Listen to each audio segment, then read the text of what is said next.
Welcome to Quiltripping Travel with Rose, a big blend radio podcast featuring award-winning travel writer and photographer Rose Palmer.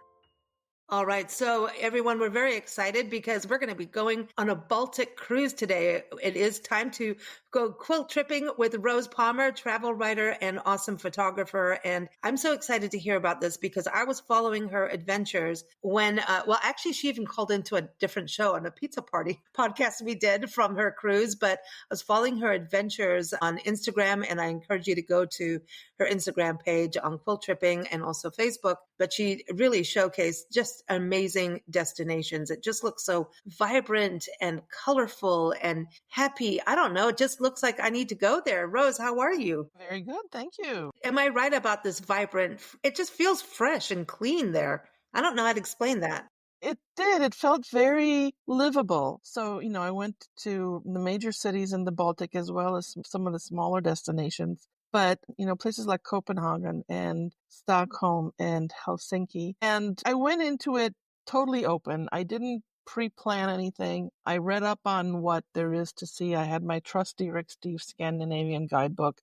And, I read up on his recommendations on what there is to see. But, this isn't like Paris or London where you've got these huge cathedrals and there's palaces and there's museums. And so what really struck me is as I got off the ship and just kind of walked around each of the cities was how livable they are. They just felt comfortable and livable and pleasant and yes, colorful. And, didn't feel overrun by tourists. Our ship usually was the only one in port, but I just felt like I was walking around locals for the majority of the time. Or when I was in a cafe, I was surrounded by the locals enjoying their cappuccino or their beer or their little open-faced sandwich. It was really, really pleasant. That sounds fun. Just feels healthy. Yes, very much so. Yeah, there's the one thing I've really gotten from visiting the various Scandinavian countries and it started with our big road trip in Norway last year, which we had a podcast about that. And then now that I've sort of had this little dabble into the neighboring Scandinavian countries, they are very much about the outdoors and just bicycling and being green and green spaces. It definitely an emphasis on kind of a well-rounded, well-balanced lifestyle, I think. So it's interesting because it's about quality of life. It and is. I think part of when we travel, we see how other people are living that could influence how we live when we get home or even influence what we want in our communities. Like green spaces. I know there's a big push in our country to have more green spaces in, cities. And it's important because of air quality and it helps mitigate climate change and all of that kind of thing. And it gives people, it's good for mental health. They've actually said that every person needs a park or a green space within 8 minutes from their home. Well, that for makes health, sense. Yeah. quality. Yeah. And I've done so many interviews on this. It's ridiculous. But I think when you go to Europe, you start to realize, oh, this is how we walk. We can walk and get groceries. We don't have to, go crazy. And, it's kind of like your food is fresher because you bought it the day that it arrived in the store. And I don't know. It just seems like a very healthy way to live, doing more walking and then taking a break, having a meal with friends and family. That's kind of, we're slowing down. So it's kind of like that blue zone mentality. Mm-hmm. And the one thing I saw were open air markets with fresh produce, that's very common. And it was very, actually, I did buy a little container of raspberries at one point because they just looked so good. And I ate the whole thing and it was kind of like popcorn as I was walking down the street. But yeah, it just seems like the emphasis is on, and obviously because it's the Baltics, there was a lot of seafood, fresh fish, and there was fresh produce, emphasis on seasonality. So that's nice when it's a seasonality part too, right? And we forget that with the ocean is also seasonal with the fish and everything. Yes. So that's what. So you took off from? Well, you don't take off when you're on a cruise ship. You set sail from Southampton, right, in England. Yes. Yes. After your London adventures. Right. So I flew into London, and this was my third time going out of Southampton. So this time, instead of exploring London before the cruise, I actually did it after the cruise. But so this time before the cruise, I went to a little town about an hour away called Newbury, because it was 10 minutes away from Highclere Castle, which is better known as Downton Abbey, but the actual name of the building of the castle is called Highclere Castle. And I've always wanted to see it. So I did that. And then from there, I went and spent a couple of days in the town or city of Bath, because I've always wanted to do that as well.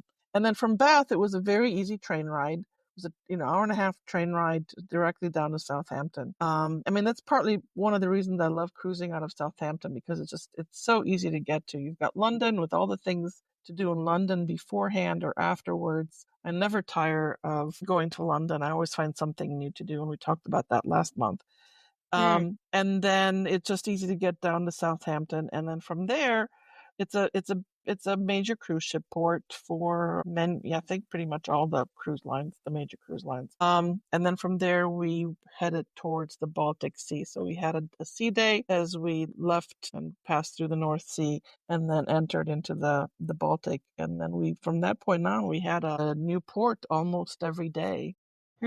I think we only had 2 other sea days over the course of the 2 weeks. So it was a very port-intensive cruise this time around. I've taken cruises where for me, it's just about relaxing and having sea days and taking it easy. But this one was about the sights. This one was about basically using the ship as a extremely comfortable means of transportation to get from one point to another, versus flying into Copenhagen, and then from there, maybe either renting a car or taking a ferry over to Stockholm, and then dealing with a train and a taxi and, to a hotel. And then again, from there again, maybe, taking a ferry to Helsinki, and then, same thing. And then another ferry to Tallinn, Estonia. So this was so much more comfortable and convenient and easy to do.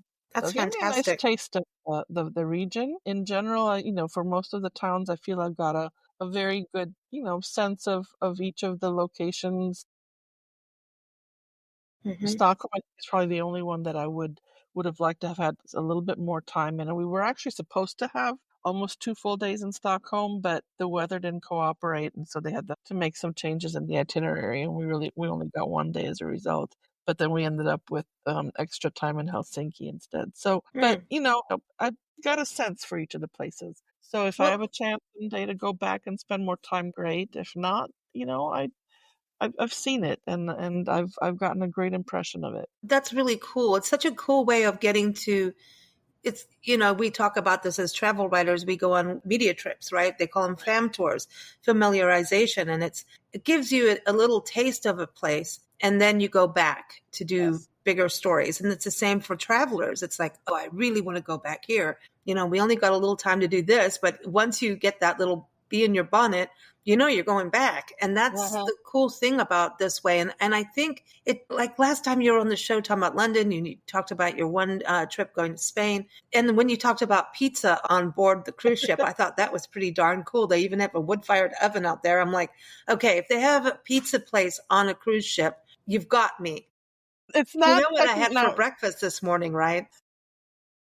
Technically, it's not a wood-fired; it's a stone oven. But okay, that's gas. What I remember. Yeah, it's but it's the same kind of, it's a good quality pizza oven versus just. But yeah, you don't have to stress. And I think, no. There's times of roughing it and road tripping it, and I do road tripping full time, but there's times when it's nice. Like sometimes we'll get somewhere and people are like, oh, come on, I'll drive you here. I'm going to take you there. And I'm like, this is cool. I get to be like the looky-loo. I just get to sit back and I forget everything. Like, you're supposed to be doing photos or whatever. And suddenly I'm just like, no, I just want to watch. I just want to see. And I do forget to take photos at times just because I get relaxed. And I think we need that. Sometimes we're so busy photographing that we actually don't see what we're photographing. I don't know if that happens to you ever. You're like one of my favorite photographers. I love your photos. Really love them. Yeah, it's the opposite for me. I end up taking so many. But for me, I find that the photography helps me to focus on what I'm seeing and make it more memorable and kind of both imprint it into my memory, because I'm narrowing the perspective down to just, what fits in that frame. And so I'm seeing it in more detail because I'm trying to get a nice picture and I'm trying to frame it, and I'm, trying to not have people, whatever, sticking their head in my photo, etc. And at the same time, I'm also looking for interesting scenes. I don't think I included it in the photos I sent you, but I was in Tallinn, Estonia, which is a gorgeous, preserved, medieval historic city, the core of it. And I'm walking through a tunnel, kind of a gate under one of the towers, and just kind of standing there looking at the plaza that it opens out into. And all of a sudden, these three nuns come in their white habits, and they're walking through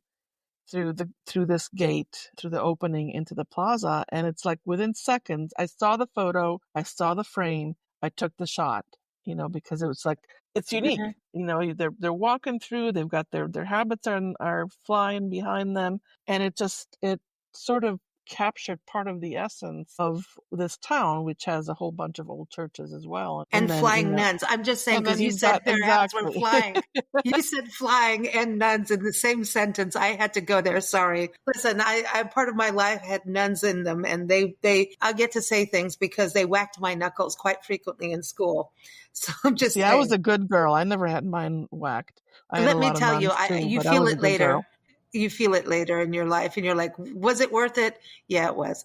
But no, but that's true. I think that focus of going in there, but sometimes I just like, it's wildlife. I focus, I do the thing, and then all of a sudden I'm just like, look at that beautiful bird. And you just, but yeah, I think it is interesting because you tend to see real quick. And then there is also the reflection time when you have your photos, when you bring them back and start editing and looking at them. And Right. I hate the delete process. That always scares me that I'm going to delete. I don't do that. You It's don't just do it either? electrons on a card. No, just electrons on a card. Cards are Yeah. cheap enough. I mean, why spend time wasting time trying to get rid of photos? No. Maybe I might need it one day, maybe, or maybe not, but who cares? It's just, I so know. what? That's what we can't do that. So what? It's. So yeah, I come back with thousands of photos, and that's all right. That's okay. Now, were you on the Princess cruise? Yes, I was on the Emerald Princess. She had just come out of dry dock. They had made some really nice upgrades to the ship while she was in dry dock. Some of the public spaces felt like they were brand new. And it was my first time on the Emerald Princess. I've been on a couple of her sister ships that had a very similar design. And I'm actually going on the Ruby Princess, which is almost identical to the Emerald, here in Alaska in a few weeks. So yes, Emerald Princess, lovely ship. Really enjoyed it. Awesome. That's awesome. So you got to go all over the place, and the cruising is relaxing, as we've talked about before, right? So I like that. And then it is, yes. Yeah, and you can choose your excursion of what you want to do. Right. So they offer excursions that you can buy. So for people who are not comfortable going off on their own, or maybe they have some limited mobility, they offer a variety of excursions that are both in town or further afield. I decided this time around that I just wanted to explore the towns or the cities where we were docking near, versus doing an excursion that took me half an hour or an hour away. So for example, one of the port stops was Warnemünde in Germany. And that the stop there was for those that were interested in going to Berlin. Well, that's a 2.5 hour train ride, from the port or bus ride to get into Berlin and back. So you're spending, 5.5, depending on traffic, 6 hours if you're in a bus just to get to Berlin. And now it was a long day. We didn't leave until 9 or 10 o'clock at night. So, but you only have, 4 or 5 hours maybe just so you drive by the sites and in and out of the bus to see something. So I have not been to Berlin. I do want to get to Berlin at some point, but I really want to, I want to experience Berlin because it has a lot of history. It has a lot of things to see that I'm interested in. I don't want to just go that was one of the cities I didn't want to just go for 4 or 5 hours. So instead, I chose to just wander around Warnemünde, which turns out is actually a coastal resort town for the Germans on the Baltic Sea. Very lovely.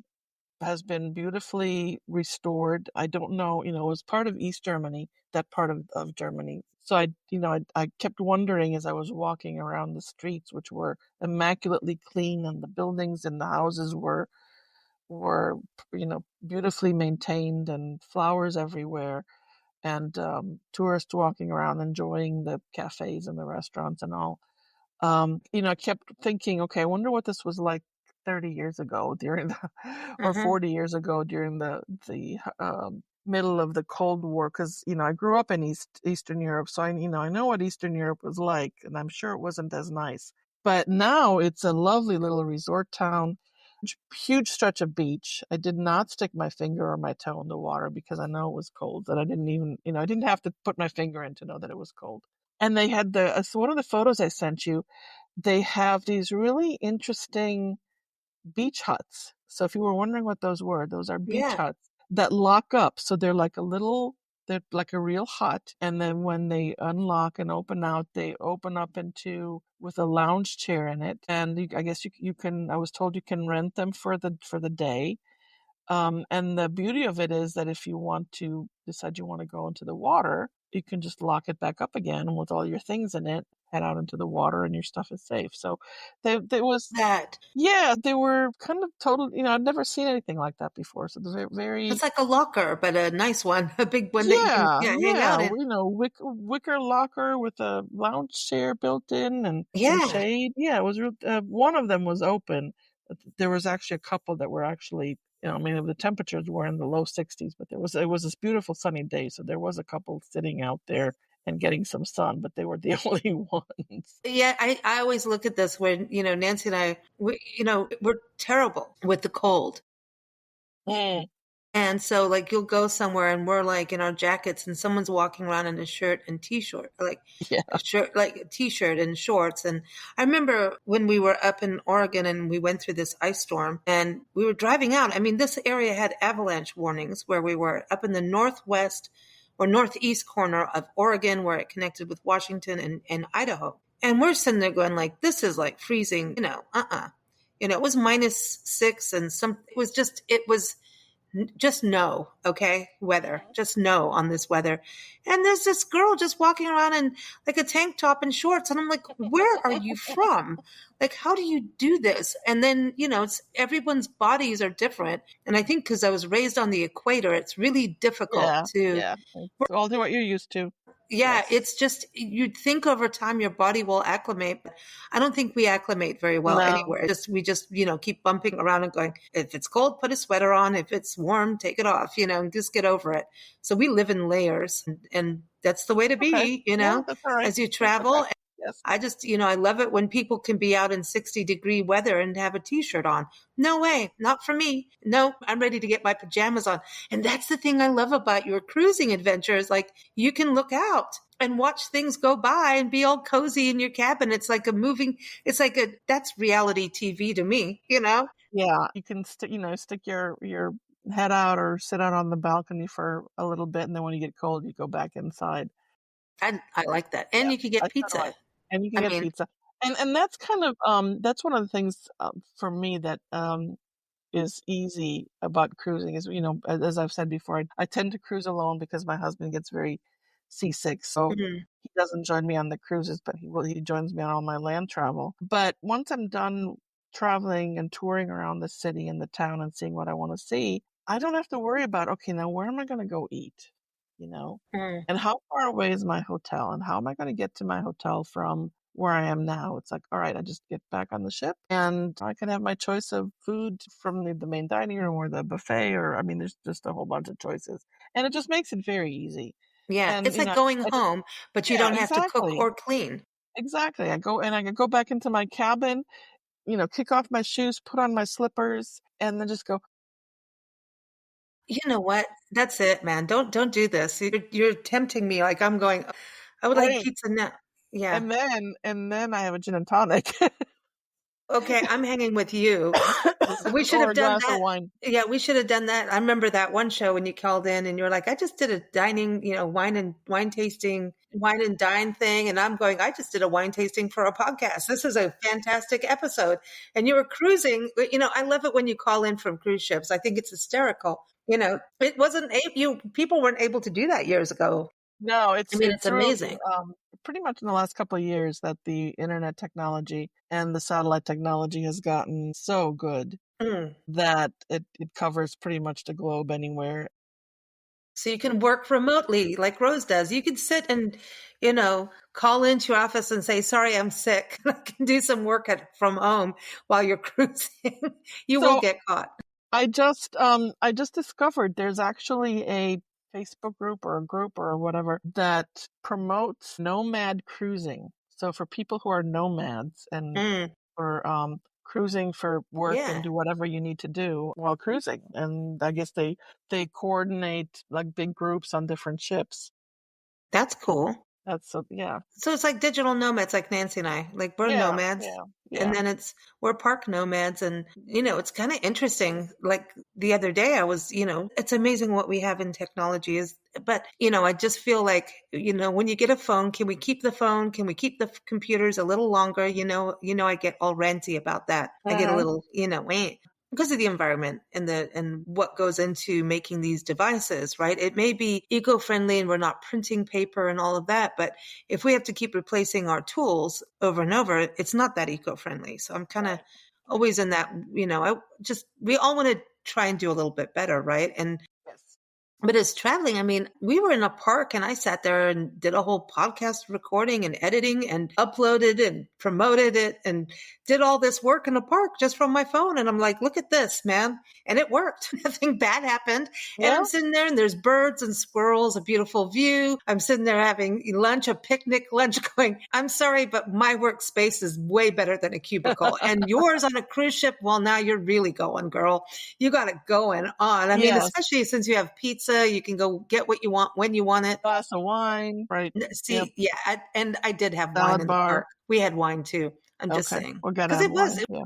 getting sunset time. It was beautiful. And that's what, I think we want quality of life, and travel is quality of life, no Mhm. matter how you look at it, because it gives you all these different experiences. Some of them are sobering when you get into history, but then you understand the world far better when you go to those sobering places. Like Berlin is, in East, but that whole history, I know people who escaped. I personally know people who escaped. And like as a kid, not knowing if they were going to get out, and came here. And there's so many people here in our country that really had to escape, and it's happening all around the world. And once you go to these places and understand what has happened anywhere in the world like that, Mhm. you just have this better understanding. And that means we have more compassion, empathy. It's a good thing. Travel is, I think, we always say that. I mean, that's part of our mission statement on Big Blend, with our magazines and radio and everything, is that traveling leads to world peace. It does, if we all get there and do it, it can lead Agree. to it Completely really agree. can.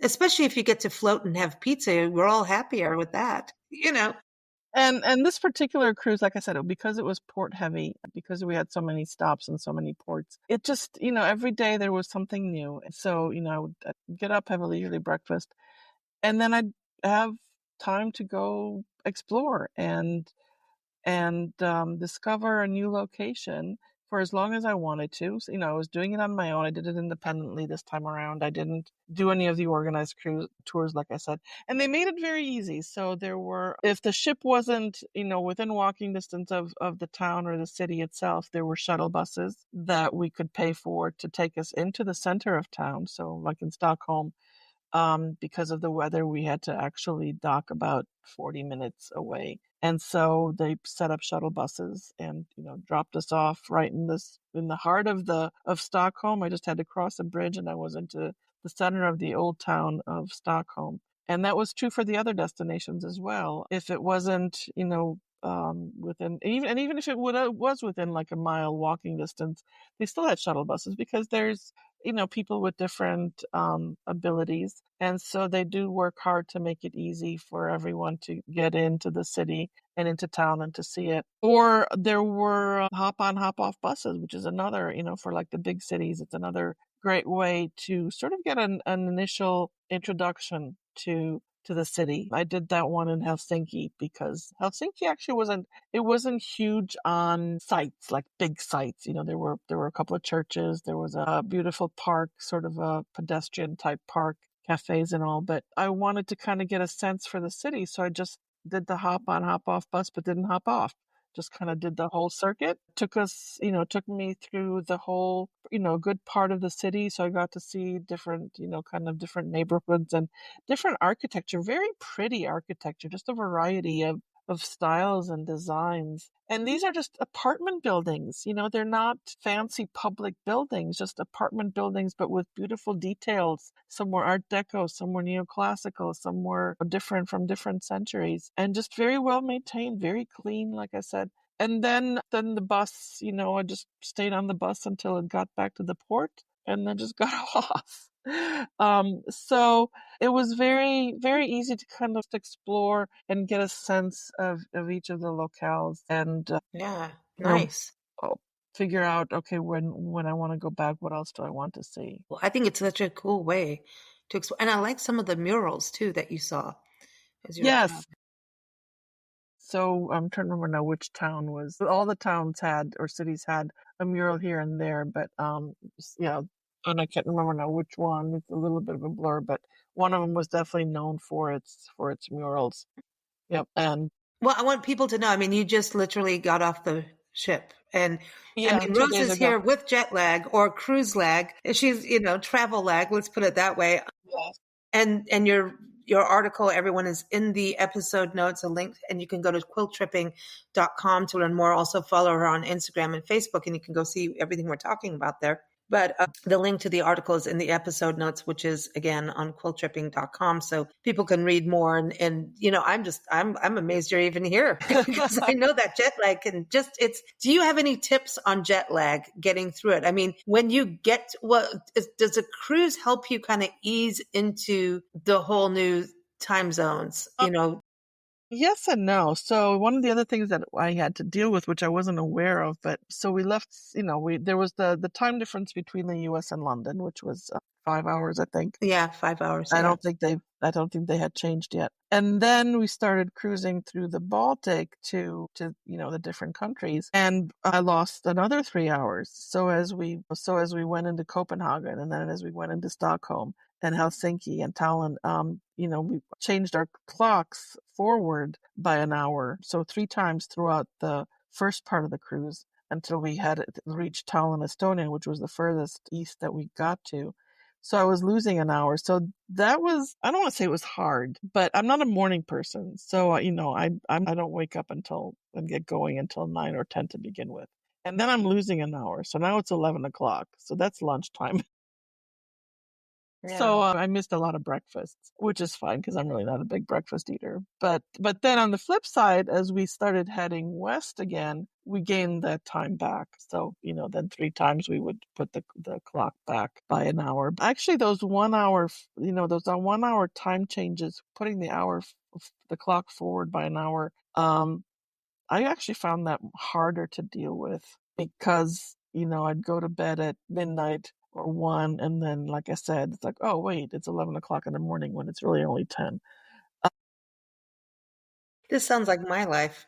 I mean, it was so funny because, like I was saying, I was uploading a podcast in the, middle of a park. My computer's not plugged in, and for some reason, it won't change the time zone until I got plugged in with internet in the next destination. So I'm looking at my phone. My phone is like, you're in a new time zone. My computer's like, no, you're not. And then when you upload podcasts, everyone has different settings. Yep. Some recognize your computer and then some don't. And if you've set it up like this is how it is, it's always, I've set it up as Eastern time, but another outlet won't. And it's going off of your computer. But if your computer is not quite recognizing because where we were was like on a state borderline of where it just was changing. I'm sitting there going, I don't know what to do. Is this going to go out on time? It did. But it was so like, you just get a little twirled around and then you wonder why you're tired suddenly because I don't really have a clock anymore. I just don't. But you forget and then you realize, oh, your body is tired. You've been up way too long Well, and your body's used to this, the way you guys are traveling and just changing time zones all the time. So yeah, you're going to be all messed up. But it's okay. It's, to me, hey, do what you can before you go. It's like that's nothing, but yeah, jet lag. I know people that as they get to a new country, they just power out the first day. And so that when Yeah, and I can't do that anymore. I used to be able to do that, but I'm just getting older, and it's like, no, we'll get to I the need. hotel, sleep it off first, and then go. And it's not even just so much the jet lag, it's the lack of sleep on the flight out because the flight, since I live on the East Coast, the flight to London really isn't that long. It's only barely 7 hours. And so by the time, you get on the plane and they give you your drinks and they give you your dinner and all of that, and they finally turn off the lights, and then they wake you up again to give you quote unquote breakfast. You barely, if you can even sleep sitting up, which I have a hard time doing, at best you might get 3 hours or four at the most. And it's that lack of sleep that I struggle with. That I can't, as I've gotten older, I can't do that as well anymore. But Yeah. so one other tip about time changes on the ships. Sometimes when I'm on vacation, it's the only time I need a wristwatch. I don't wear wristwatches anymore. But what happens is it doesn't matter what time it is everywhere else. When you're on a ship, it's ship's time that matters. So we know the programs on the ship or getting on and off the ship and not missing the ship when you're in port so that you're left behind. When you're on the cruising on the ships, you need to have your phone in airplane mode so that you're not incurring all these huge roaming charges. But if it's in airplane mode and you're changing time zones, the phone doesn't adjust until you've taken it off of airplane mode and you're in port, and then it can connect depending on who your carrier is, right? And if you even have an international plan, you either manually change it, every time the time changes on the ship, you either go into your phone and change it manually, or you wait until you're in port and it adjusts. So there was a point where, we were at sea for a day and we had changed time zones twice, and I would look at my phone and go, okay, I have to add 2 hours to what it's telling me. I can't remember, I've got to add 2 hours because I didn't want to feel like going into the settings and change it and then have to change it back again. So, but, or alternately, like I said, you just wear a wristwatch, which is much easier to just change and Yeah, just that's use a that. good tip. That's good because it is, that is yeah, you're going to different countries and your phone thing. Yeah, that can get you. I've had that even in, because we go through the backwoods areas and your phone is always trying to connect. Mhm. Then it's like, why did my bill just go up all the way? What Yeah, did I yeah, do? It's like, hello, you're roaming. right. When you see that little R, turn it off, put it into airplane mode. Those are really good tips. So everyone, this sounds like a good adventure for sure. A lot of history, all these different towns and good food, right? And by the way, Princess Cruises has way more than pizza. We just love pizza. And, I want They had, pizza now. yes, Hmm. yes. I did a Yeah. chef's table dinner. I did a Tuscan wine tasting, lunch Ooh. and Tuscan wine tasting experience. That was very good. And they have a winemaker's dinner, and these are specialty dinners, and then of course there's the main dining rooms and their meals. There's International Cafe, which is sort of that's a 24-hour venue where you can get sandwiches and cookies and little desserts, and that's where the cappuccinos and all the specialty coffees are. So there's plenty, and then there's like I said, the pizzeria, and there's a grill for burgers, and there's an specialty Italian restaurant and a specialty steak restaurant. So there's no lack. There's absolutely no lack of food. Yes. A lot of people I know go on cruises to eat because they like food, that's their Yeah. thing. They're Right. foodies and Yeah. that's part of it. And I think if you don't have to make anything, that's the best thing. Somebody else cooks it. I enjoy cooking once in a while, but you have to be in the mood. Yeah. So what I ended up doing on this cruise a lot of, for some reason, I was really craving salads. And what's nice is everything's there and it's all chopped up and you can just pick what you want to put into your salad Nice. versus like, when you're at home, okay, I've got to, do I have all these things that I want to put into my salad, and then I got to cut them all up. But here, everybody chefs did all the work for you. So I was enjoying my Caesar salads with all sorts of things in them, and a slice of pizza, of course. Yeah. See, yeah, you can't have pizza without salad or salad without pizza. No, no, I no. did have pizza and salad for breakfast. Well, yeah, why not? I like salad for breakfast. People think I'm weird. I'm like, no, like my body wants it. And if it wants it, it gets it. Right. Yeah, There you go. that's Like fine. salad is good. Salad Yeah. is good. I was going to say, so everyone, Quilt Tripping is a website to go to. So next month, I think we'll be talking with Rose on a cruise again. So as she cruises to her Alaska cruise, so we'll see if she's, tasting the local seafood of salmon and all kinds. Yeah, I'm looking yeah, forward to salmon and crab and all sorts of fresh seafood, and we'll see what else I find. and whales. So You can see whales, right, when you cruise. I hope so. I mean, I've seen a lot of spouts. I have a lot of pictures of whales' tails. I have a couple of photos of when I was in Iceland of the head coming out as the whale was trying to get food. I have yet to get photos of breaching whales, so that's my goal these days when I see whales is to get the breaching whales photos. Cool. Cool. That's exciting. That's exciting. Well, I hope you find them and safe travels as you embark to Alaska. See, that's the word, embark, not take off. Embark. And this, yeah, embark and then Yeah, disembark. Yeah. Now, my favorite thing about bark is either the dogs. I love dogs, but then there's bark that you eat at Christmas time. Chocolate. mm, Yeah.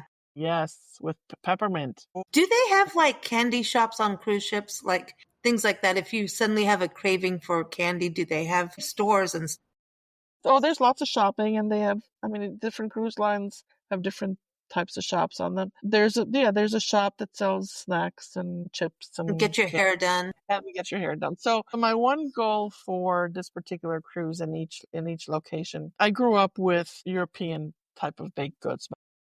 We Grandmother and my mother were of European background, and they were both excellent bakers. And the only way I can get that now is if I make it myself, because I don't have really good bakeries around me. So my one goal in each port was to find a cafe or bakery and have Mm, a nice pastry or a nice baked good and a coffee or a local drink. hmm. So I made sure to do that at each port stop. Well, this ties to your science background. Well, sort of, yeah, Yeah. kind of. Well, you think about it. I mean, Yeah, baking I'm is a doing a science. study. Yes, I'm doing a study of baked goods. Yeah. Yes, it's a So science. yeah. Baking is a science. Yes. I mean, it's amazing to me how much it is of a Mhm. science, Like you don't slam the door because everything will fall down. Don't do this, don't do that. Be precise. You can't just toss something in and see how it goes. It's like you've got to, I mean, the measurements, it's like, Well, yeah, yeah. it's a Baking is definitely a lot more exacting than yeah, cooking. So in yeah. But Stockholm, are you a fan of the Great British Bake Off, the series? you know what? I have seen bits of it and Okay. then that's dangerous because then I'll just go get a cake.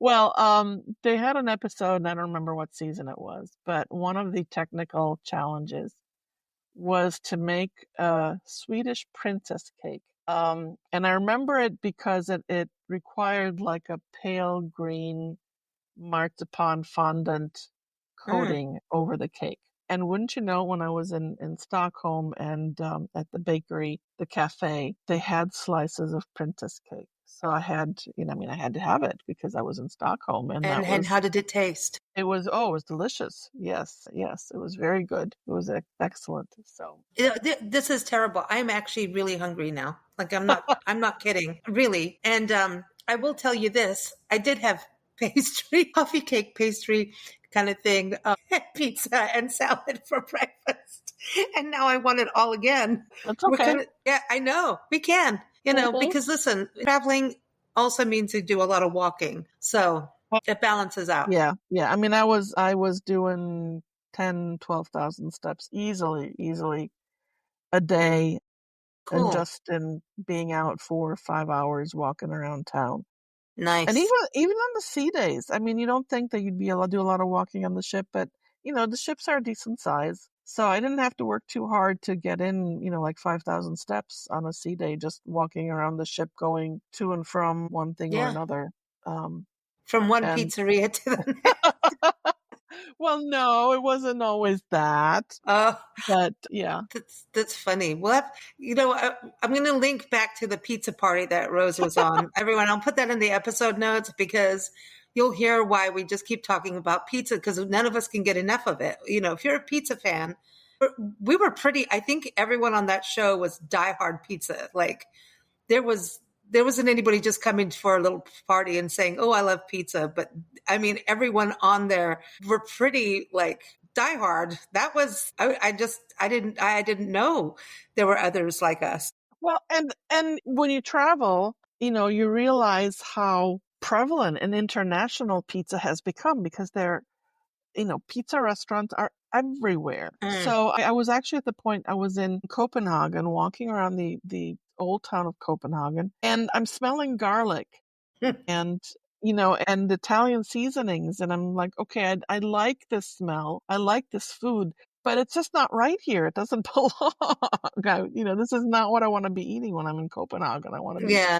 I want to, be smelling and eating things that are more traditional and more local. When you do travel, what I find, doesn't matter where I am amazed at how international the cuisine is in the European cities. Mm-hmm. It's, you've got Thai restaurants, you've got Oh, obviously the Italian restaurants, you'll have Irish pubs, you'll have burger places, you have KFC, you have obviously McDonald's. It really impresses on me how global the cuisine, the economy, just how everything has become so global. And I don't think, at least for me, I don't, it's hard to, you don't realize that until you go somewhere else and you see things that you're familiar with. yeah.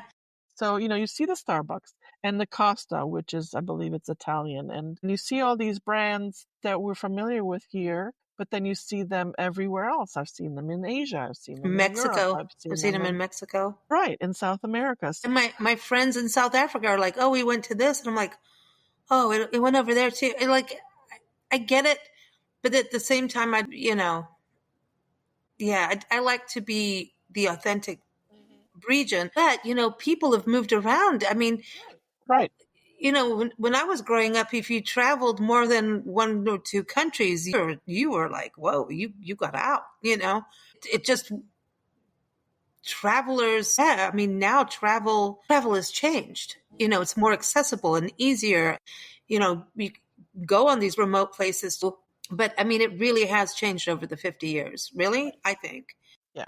Yeah, I agree. And it's more acceptable to be nomads, um, even over the last 10, 15 years. And it's not just, young influencers on Instagram doing it No, or no, TikTok. no, It's no. all ages. Right. So it's And great. you see immigrants that are, Hmm. clearly people that are from other parts of the world. I in Helsinki and in Copenhagen and in Stockholm and in Tallinn, and they open up restaurants with their local cuisine. And people as a local, I want to have the choices. I want to be able to go and have some Thai food. I want to have sushi. I want to go have it and go to an Italian trattoria. So the market is there, and you have the people coming from these other countries, and they're opening up the restaurants just as they do here. So you have all these international flavors, and it can be, on the one hand, that's great, but on the other hand, as somebody who wants to experience sort of the more local atmosphere, it can be a little frustrating because Hmm. I want to try and find an open-faced salmon sandwich or lox sandwich, which I was able to actually find at one of the market stalls in Well, but at Helsinki. the same time, I think it's also we're getting used to each other and learning each other, and it's a good Mhm, thing. mhm. And we are becoming a global world, which is how it should Yeah, be. yeah. But yeah, I'm with you. I want my authentic, and I think there's room for everybody, but we just don't want to lose the authenticity. Like we are in just outside St. Louis where we are, and we had pizza with our friends here. They're like, "All right, we're going to get pizza." I'm like, "Oh, really?" Yeah. They're like, "Do you want this or pizza?" And we all look at them like, "Pizza," and But you're in their St. pizza. Louis. You need to have St. Louis ribs, right? Well, what we did, we're just outside of that, but they were like, "Oh, we're gonna get raviolis," and I'm like, "We need it's toasted raviolis here. It's a thing, Okay. and it's spreading out of St. Louis." All And right. so we had pizza. Their pizza had hamburger and green peppers and Oh. mushroom. Yeah, actually, it was really good, and Mhm. it's even good cold in the morning. The crust is thin, but still a little chew to it. It was a good Mhm. crust. But we're doing it's toasted raviolis, and this is a thing in St. Louis. And they're Okay. like, you get meat or cheese with spinach. So they got both, so because we've never had it, and you dip them in marinara sauce. Now, other places it's like the cheese bread or those kinds of things. No, here it is toasted ravioli, and I am a big, big yes please fan. I'm now, and then I'm like starting telling people, and I think Rose, we're going to do a ravioli show. I don't even. I can't contribute to that one. Sorry. Well, you got to have some toasted raviolis if you go to St. Louis, you know? Actually, to So, me, that sort of sounds like the Greek spanakopita, right? Because those are little triangles, but they're filled with spinach. I mean, kind of sounds along those same lines with you've got a dough filled with something. And again, what I found as I've traveled the globe, almost every culture has some kind of a hand dough filled food, whether it's an empanada, whether it's a pasty in England, whether it's a ravioli, or whether it's a toasted ravioli. I mean, it's like, or in Asia has their versions. It's, I think everywhere you go, the culture has a dough stuffed with something that kind of works as a finger food. There's cool. your show. You should do a show on that. Okay. An international. Yeah. Let's go taste around the world. I don't know what you'd call it, but yeah. Global eats. Well, this is the thing about cruising. So you had the smorgasbord. There's my word. That's what we'll do. That's a very appropriate considering I was in the Baltics and in Scandinavia. Yes, I had my smorgasbord.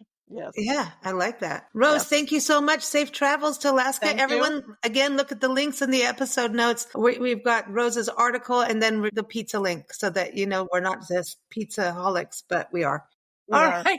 Take good care. Thank you for joining us for Quiltripping Travel with Rose, a Big Blend radio podcast featuring award-winning travel writer and photographer Rose Palmer. Join us for new episodes every second Thursday and keep up with Rose at quiltripping.com and follow us at bigblendradio.com.